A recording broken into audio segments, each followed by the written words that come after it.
Hi, everybody. Dr. Joan Ifland here. I am so pleased to be a part of KetoCon online this year. Very grateful to Robin Switzer for inviting me. I have some real blockbuster information for you. I am going to explain in detail why people have a hard time sticking to a keto food plan. I hear things. I have a big Facebook group, Food Addiction Education. People will tell me that they do keto great one week and then they're back into the processed foods the next week.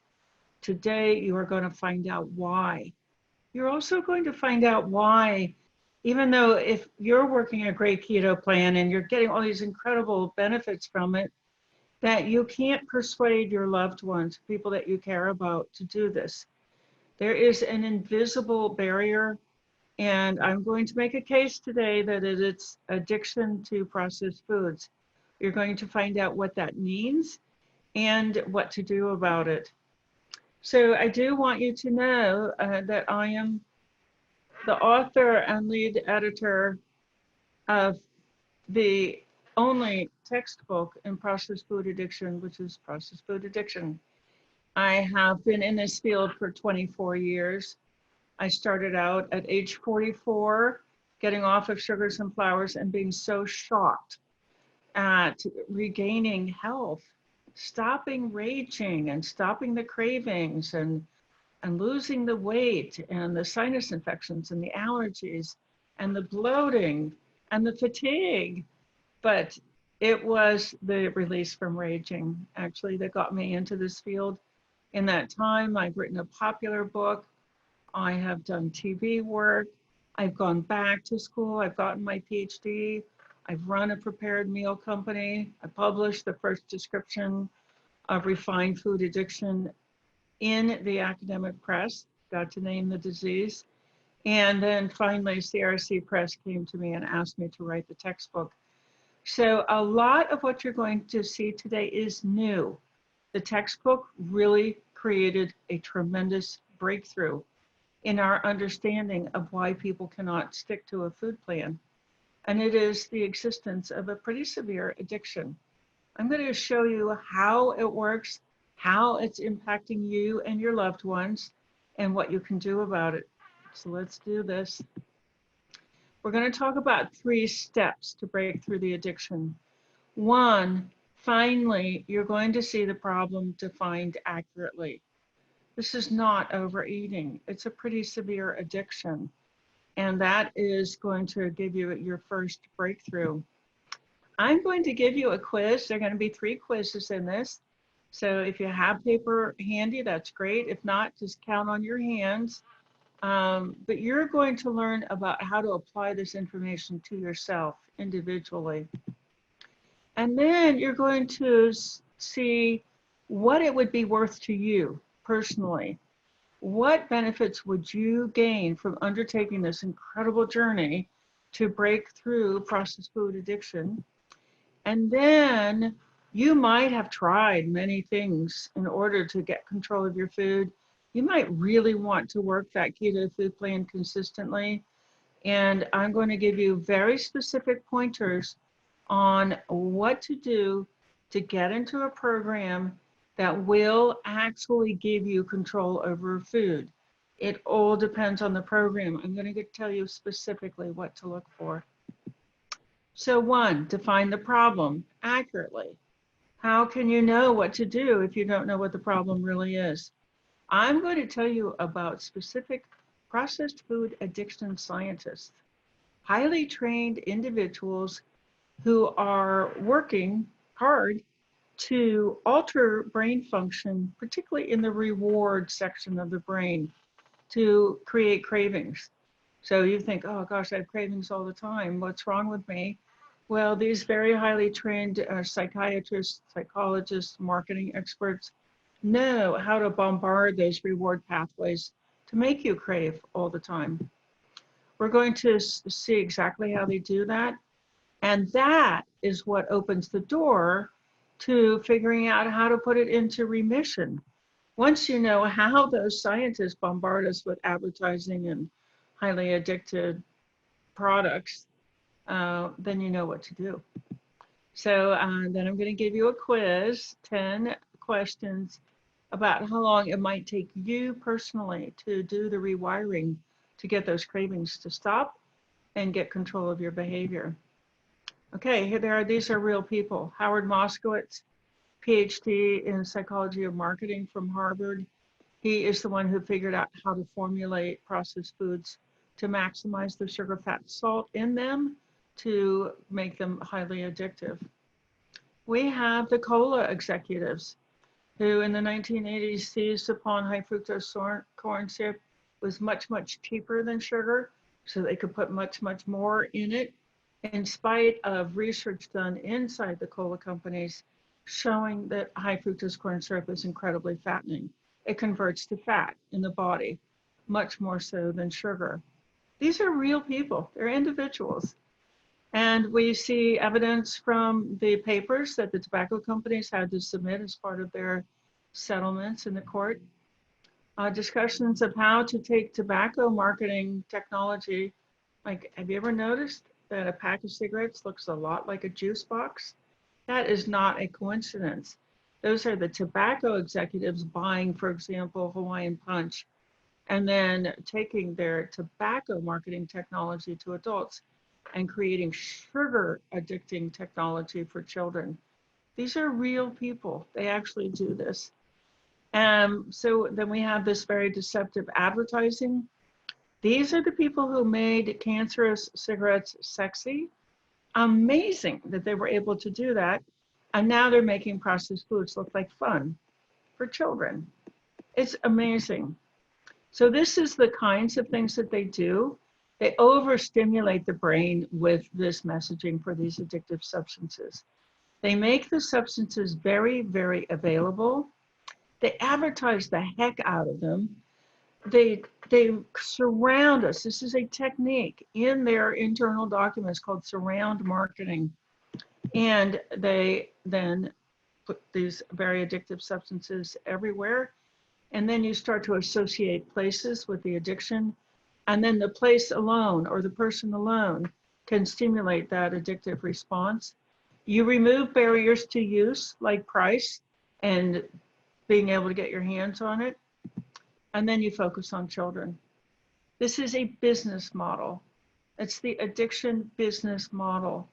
It was used by tobacco. They brought the elements over to processed foods in the 1980s, and the obesity epidemic just took off. They had very cheap high fructose corn syrup. They didn't have to depend on very expensive sugar, and they just maxed out the sugar, fat, salt in these foods. And we have these epidemics of obesity, as well as a lot of other diet-related diseases. 1,800 people in the US alone die from diet-related diseases every day. That's 678,000 people per year in the US alone. Diet-related diseases are the leading cause of preventable death in the world because these tobacco executives have already gone global. They used all their relationships around the world to push processed foods out. Tobacco bought Kraft, Nabisco, General Foods, bing, bing, bing in the mid-1980s, and all of this ensued. So what happened to our brains? Normally brains have a braking system, but this is what these addiction scientists using the brain imaging research technology figured out. Normally a brain has a braking system. It goes like this. You are exposed to this food neurostimulation, and the reward part of your brain, the limbic, says, wow, that looks pretty good. But it goes over and checks it out with the frontal lobe. The frontal lobe can evaluate. The frontal lobe says, no, no, no, it's almost dinner and we just ate, or you know what, the doctor said not to eat that, so no thanks. That is a braking system. But here's what happens when you are exposed again and again and again to all this brain stimulation. The limbic system heats up as those neurons just start firing all the time. And it draws the blood supply away from the frontal lobe. So the frontal lobe just doesn't have enough blood supply to fire. So it might go over and say, you know, should we eat this? But the frontal lobe is not strong enough. It's not firing hard enough to be able to control behavior. So there's no braking. This is what the addiction scientists learned in the brain imaging research. The other thing that starts to happen is stress will increase. As the stress system says, wait, something is wrong. The limbic system should not be firing that way. But as it is very entwined with the limbic system, it ends up aggravating the situation, making it worse. Now the limbic system is not just being aggravated by the neurostimulation, but it's also being aggravated by the stress system. The frontal lobe now just does not have enough power to do anything. We're now helplessly in the grip of this craving stress cycle. Dieting makes it worse because it wakes up a very primitive part of the brain, the fear of famine brain. And then you have fear of famine driving this food seeking as well. And then the most powerful part of the brain gets involved, and that is mirror neurons. Mirror neurons are the most powerful part of the brain because they are the part of the brain that kept us in a tribe for the 7 million years that human brains have been evolving.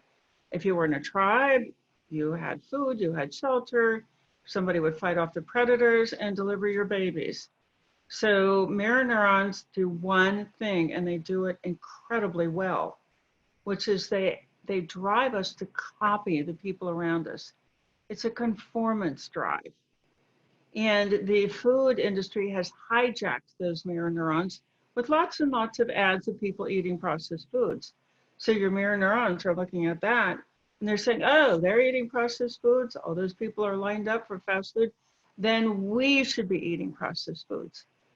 And that those mirror neurons then just get to work on that limbic system. Yeah, eat processed foods. So this is why people are helplessly picking up processed foods when they don't want to be. It is so clear and it's so understandable, but very few people do get this information. I call these three systems the Bermuda Triangle of food addiction. It is powerful. It drives people to death. Those 1,800 people who died today in the United States from diet-related diseases, they had lost control to this very, very powerful addiction. Okay, so what are we going to do about it? Well, when brain overstimulation comes, you don't want the limbic system to respond. The limbic system is supposed to be making us feel good, make us experience pleasure and satisfaction. And if you can keep that limbic system from responding, you can train the limbic system not to respond. Just like the addiction scientists train those neurons to respond violently, we can train them not to respond at all, or to respond with, oh gosh, that would make me sick. So this is brain training. Then you want to stay calm in all situations and really reduce the influence of the stress system and stop that stress system from using up so much blood. You want the mirror neurons. This is the key to everything. You want the mirror neurons to be copying healthy people. If you can get your brain around healthy people, you will be shocked at how easy it is to get control of your food. Remember, mirror neurons are the most powerful part of the brain. They can copy healthy people or they can copy sick people. But they'll be copying somebody all the time. So then you have mirror neurons encouraging the limbic system not to respond. When you get all this blood flow under normalized again, then the frontal lobe comes back online and you've got your braking system. And the frontal lobe, when you have your braking system, it's easily smart enough to start to avoid the cueing. the food addiction scientist cueing. And once you're avoiding that cueing, you've then gotten your brain safe, your braking system is restored, and you then get control over your food. All of this other stuff, like willpower and you're not trying hard enough, it's all absolute nonsense. Nonsense. We just have brains that have been conditioned by these food addiction scientists to crave all the time. So this is the bottom line. Somebody's got control over your brain. If it's the neuromarketers, then they're telling that brain stress and crave and buy processed foods all the time. But if you have control of over your brain because you've blocked out the food addiction scientists, then you can say, oh no, I'm protecting my brain and I'm restoring brain function. So is that cool or what? Okay, so I know everybody's asking, how long does this take? Well, there are factors. So in this textbook, there are 2,000 citations. Over the 3 years that it took to pull the book together, I looked at probably 8,000 studies. And there's evidence, there's studies about how addictions impact the brain and how that impacts how long it'll take to recover. So remember, we're going to look at 10 factors. We've got 10 fingers, just count them out. The more factors resonate with you, the longer it's going to take. Okay, here we go. If you've ever lost and regained weight, it will take longer. If you can remember having cravings as a child, it will take longer.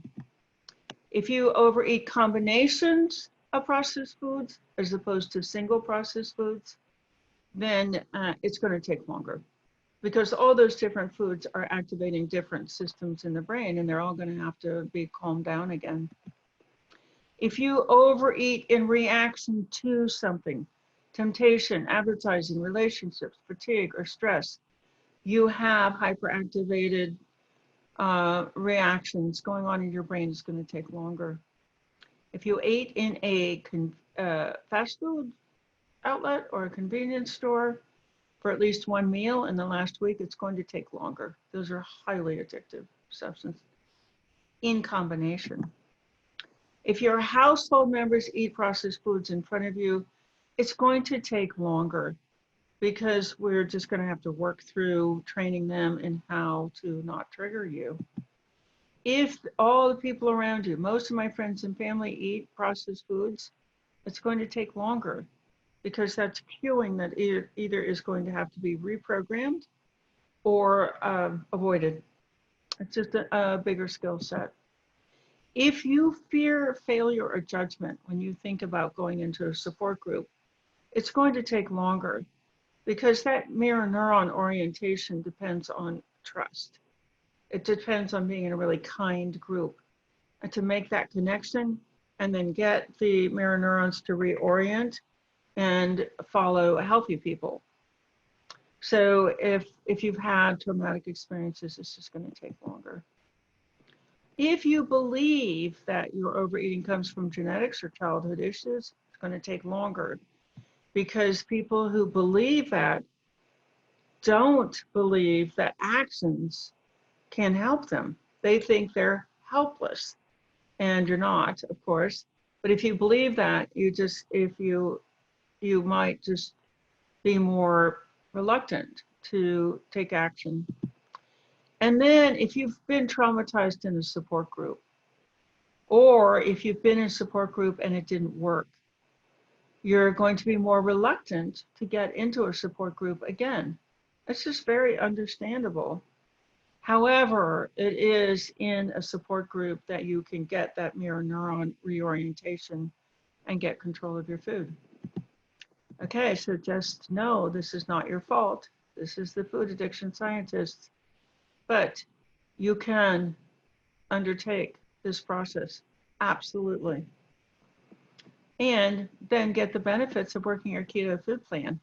You know how cool it is, and it's very frustrating not to be able to do it. So just remember, it took decades for the food industry to program those billions of craving neurons. got to be patient with yourself. Just start by becoming aware of your 10 factors, like how many that you reached out of those 10 factors.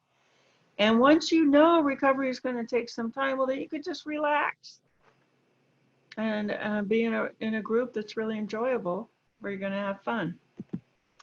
Okay, so that was step one. Now we have the problem defined. This is an addiction deliberately caused by the addiction scientists in the food industry.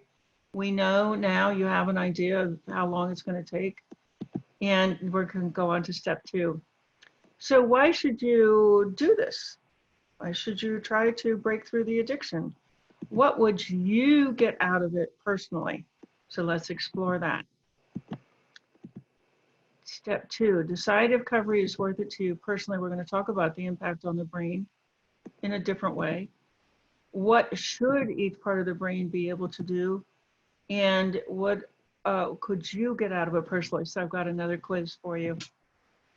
The 5 areas of the brain that we talked about, that we have overactive stress, we have primitive food seeking from dieting, the frontal lobe is shut down, the reward and feel good pathway in the brain is hyperactive, and mirror neurons are kidnapped. So what would you get? How do you experience that? How would you even know if you have that?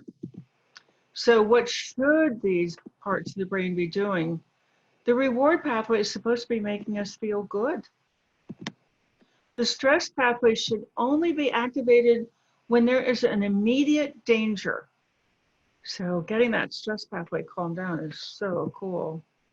The primitive pathway should only be seeking food when there's not enough food. You shouldn't be thinking about food otherwise.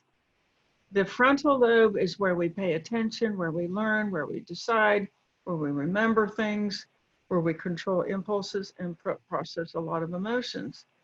That's what should be happening if it had blood supply. Mirror neurons should be copying safe behavior. You should be in a tribe where people are behaving in a safe and healthy way. So that's what the brain should be doing. Now, if this is the problem, that the brain's not doing those things, how am I experiencing that? What could I expect to get? So I'm going to give you 10 factors again. Get out your fingers. And if you have a yes to answer to any of these factors, this is something that you could get out of recovery. So if you feel like it's hard to focus, like you could get that back. People don't believe that, but it is, I see it every day in my recovery community. I avoid learning new things because I feel like it's too hard. So the ability to learn, learning avoidance, learning difficulties, you could get back the ability to learn really easily. I feel it confused. You could get back the ability to make decisions easily. I have poor impulse control. You could get the ability to control impulses, which is such a gift. People wonder if they're too angry. You could get back the ability to stay calm instead of going to anger. You could get back the ability to stay calm instead of worrying. If you feel like you worry too much, you could get back happiness. If you wonder whether you're more sad or more depressed than you should be. If you think about food a lot, you could get back the ability to think about what you want to think about instead of what the food addiction scientists want you to think about. If you have brain fog, if you just feel foggy upstairs, you could get back mental clarity. And if you find that you're procrastinating, you're not really procrastinating, in my opinion, you're tired, you're fatigued, you're brain fogged from the processed foods. But you could get back the ability to go to bed every night happy with the amount that you've gotten done. Okay, that is your quiz 2. Of course, there are lots of other benefits from recovery, not just the mental benefits. But of course, the weight and the diet-related diseases, and then things that people don't even know. PCOS, and that's polycystic ovarian syndrome, uh, is diet-related, and infertility, relationship problems. If you're too tired, your career is at stake, your finances, loneliness, fatigue, and inflammation. Those are all things that are very connected to processed foods. So just take a nanosecond here and think, wow, that would be worth it. That would be worth it. That would really be worth it. Okay, I know it's going to take a long time. I answered yes to a lot of the questions on quiz number 1, but geez, if I got all of that, if I knew I were going to get all of that, it would be worth it to fight through the addiction and really work my keto food plan consistently. Remember, it's not your fault. Most people have a lot to gain from recovery and working that keto food plan consistently. So just feel fortunate that you have good information and keep learning.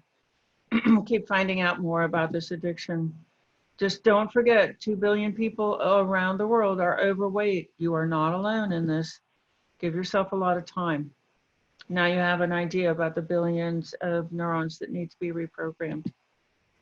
Okay, let's look at step 3. We've done step 1. We've defined the problem. We've decided if you should break through, like what would you get out of it? And now step 3, how to fix your recovery program so that you can get all of those benefits. You've got to keep going back to those mirror neurons. Oh, that is the challenge. I got to get those mirror neurons around healthy people. So my mirror neurons will copy those healthy people and direct me to do healthy things like working my keto plan consistently. And then we're going to have another quiz. What do you need to adjust your support system individually? Okay, so we know what brain functions need to be wired. We're going to look at whether weight loss helps or harms the brain.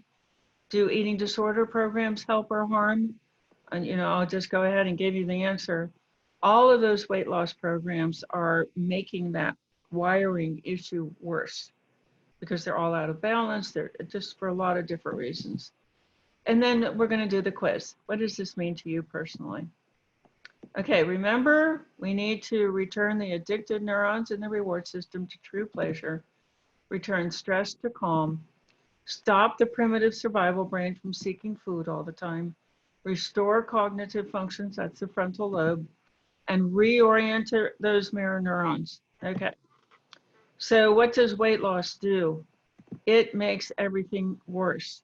Reduced calorie dieting harms the brain, stimulates cravings, increases stress, stimulates fear of famine, diverts blood from cognitive neurons, and keeps the mirror neurons tuned into unhealthy body shapes.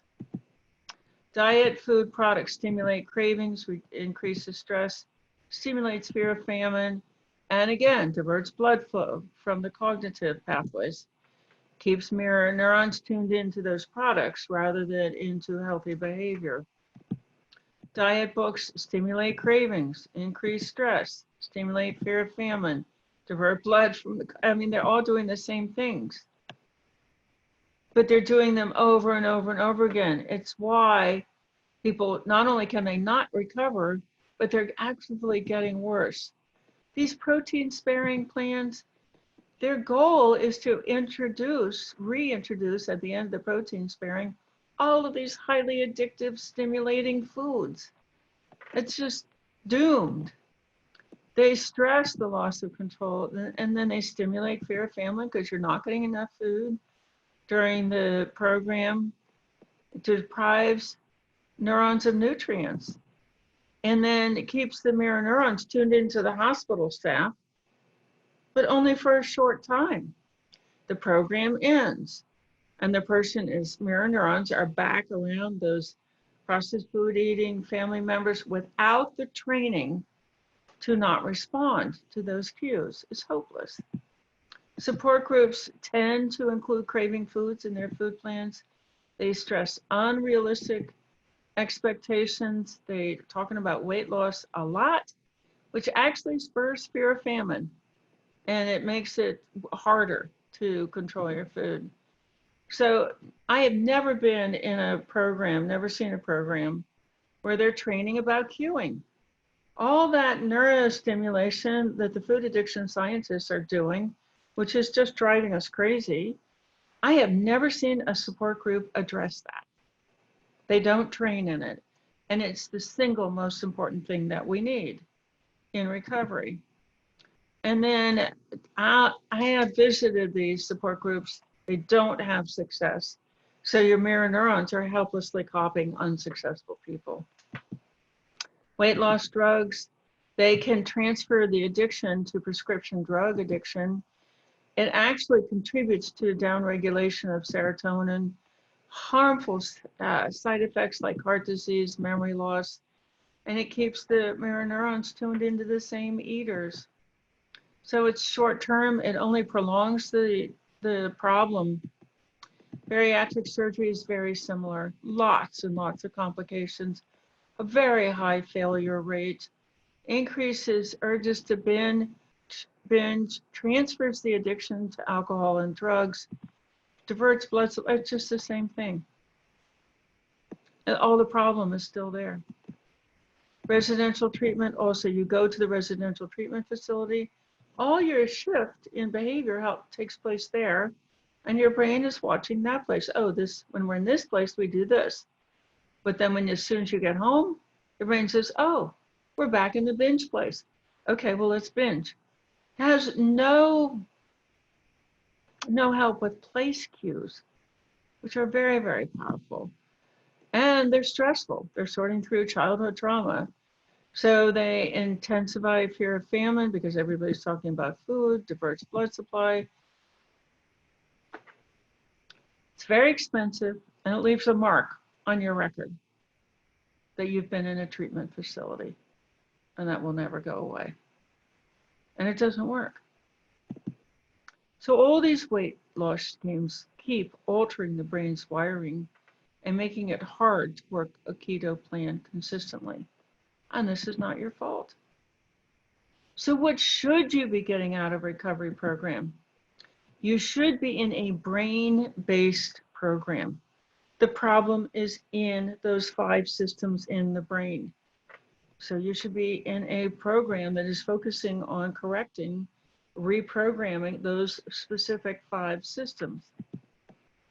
You should be able to control what you work on and the timing of it, because stress is the biggest trigger of relapse. Stress is the biggest trigger for loss of control. So you've got to have control over the pace of your recovery.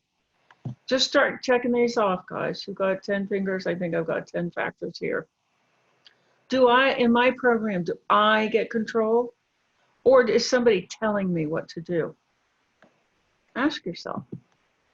All of your successes are celebrated. I've been in so many programs. I've seen so many programs where all they count is what you're doing with your food. They don't count that you're thinking more clearly, that you have more energy, that you're managing your relationships better, that your food is getting better. No, food is only 20% of the process. The other 80% is your pain level and your loneliness and your relationships and how much cueing you're exposed to. All of those things, emotional processing. Food is only about 20% of the recovery. But I've just seen one food recovery group after another. They are only focused on what you're doing with your food. And it might take a long time to get control all the way of your food, where you're doing it very consistently. That's normal. So lapsing is normal in recovery.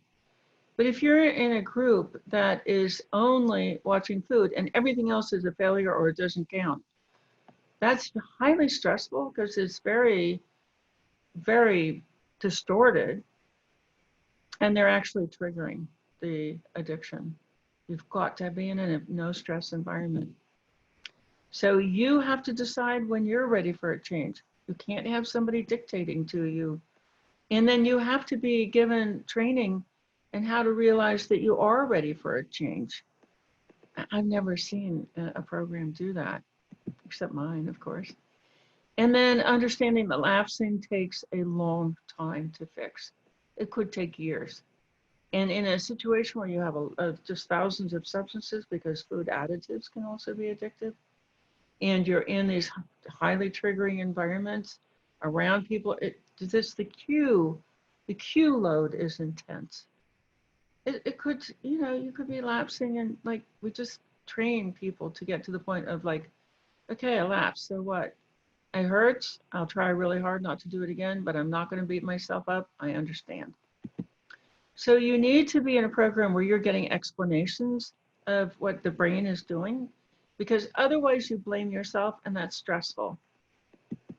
You need to get training in cue management, and I have never seen a program give training in cue management, except the ones that I run. This is the leading cause of relapse.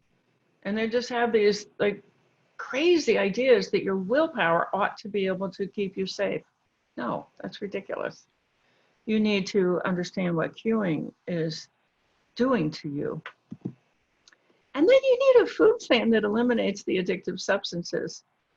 So I've never seen a food plan that was really clear in a food recovery group. So you got to have a clean food plan. Stop stimulating the addiction. And then you need relationship management skills. Relationships are just a big, big trigger. So you've got to be in a program where you're being taught how to set boundaries, how to respect another person, how to build them up, all those good things. Okay, just make sure you're surrounded by clean eaters. I remember going to a support group where people were using an addictive beverage in the meeting. And another one where one of the members was vaping. I was just like, what? So you got to make sure that you're surrounded by successful people so that your mirror neurons are serving you. And then you got to be trained on how to handle people who are eating processed foods, and explicit instructions for how to restore that frontal lobe.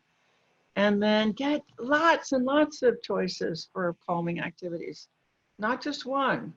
There are many, many ways to calm the brain, and you need them because remember, stress is the leading cause of relapse. So yeah, it's got to be fun. Your support group's got to be fun, and it cannot be dominated by control freaks. I've been in those programs. So my heart is with you, but these are the things you just like. I go to support. I'll have people tell me this all the time. I go to support 3 times a week. I'm helping other people in that system. I have, a guide in that system. I'm really involved. So I know it's not the support, but I have to say, well, is your support doing this? Is your support doing that? Is your support relieving stress? Is it teaching you cue avoidance? Is it being kind to you about lapsing? No. Well, it's the support itself that is making you sick. It's a breakthrough.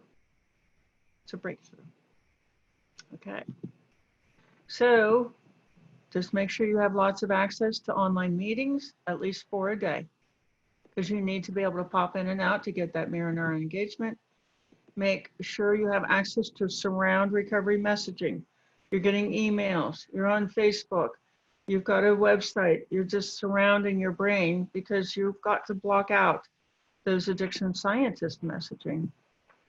And you're focusing on all the benefits of recovery, mental, emotional, behavioral, as well as physical, and that you're being cherished. I think it's so important to be in a support group where you are being valued and your strengths are being reflected back to you. And you're not being defined by what you've just eaten. No, that all of your wonderful qualities are being celebrated and recognized. And you are not your body shape. You are not what you weigh. You're a marvelous, terrific, spectacular human being at all times. And you need to be in a support group that sees that and reflects it back to you.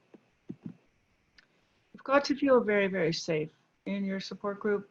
You've got to make sure that nobody is attacking you or criticizing you or constantly pointing out your faults. You've got to feel safe there. All right, it's worth fighting for the right support. Your well-being is at stake. Your ability to work a keto food plan is at stake. And that means that your ability to get all the benefits from eating a keto food plan are at stake. It depends on your support. So thank you, thank you. You guys know that I'm the head of Food Addiction Reset. We help people worldwide recover from processed food addiction. The best support out there is from the Addiction Reset community that I run. You can find out more at foodaddictionreset.com. You can also now train to become an ARC manager. You can work in this field. You can lift up other people and get them safe onto their keto food plans. foodaddictionrecoveryadvocate.com. And please email us at foodaddictionreset@gmail.com.